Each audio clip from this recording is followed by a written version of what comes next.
Deputy Hannigan. There's 7 minutes left in this. Thank you very much, Last Count Corla. And can I start off by thanking Deputy Spring for kindly sharing his time with me? And I'd like to remind him, he talked earlier about his family connections with this House. I'd like to remind him that it's 70 years ago this week since his grandfather was first elected to this House. So I'd like to congratulate you and your family on that anniversary.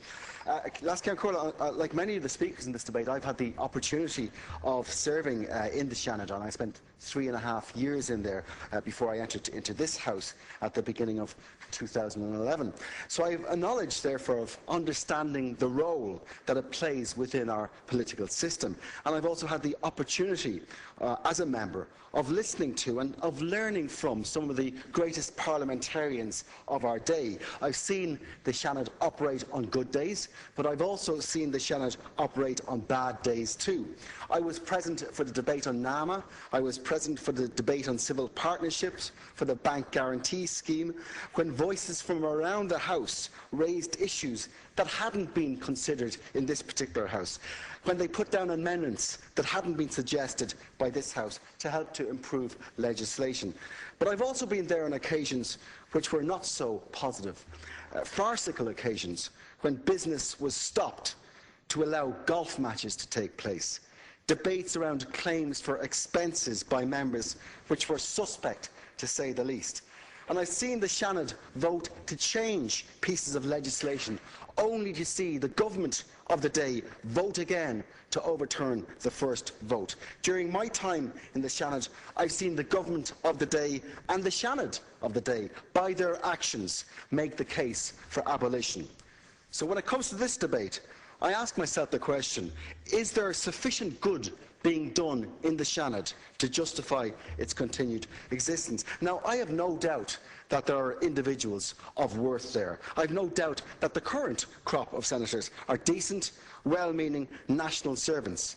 I have no doubt that the views explored and exposed by many of the senators of that House have perhaps not been shared or explored elsewhere, apart from the Senate.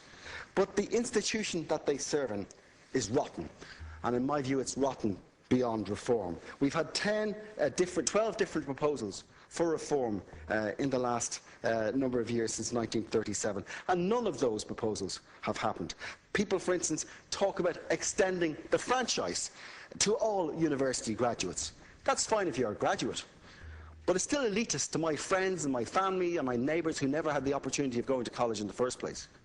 People talk about extending the role of the Seanad, giving it more oversight, say, on European issues and the like.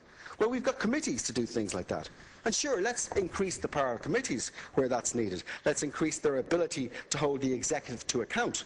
But we don't need to reform the Seanad to do that. And people also talk about how it holds the government to account. But that's been done elsewhere as well. It's been done in the media, it's been done in the print media, it's been done now in social media. Twitter, in many ways, is the Seanad of the people of today.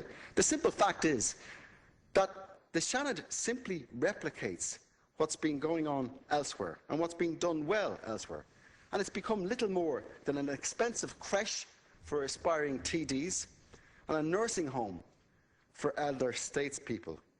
So we need to do what other small democracies that are mature have done. We need to shut it down and we need to move on.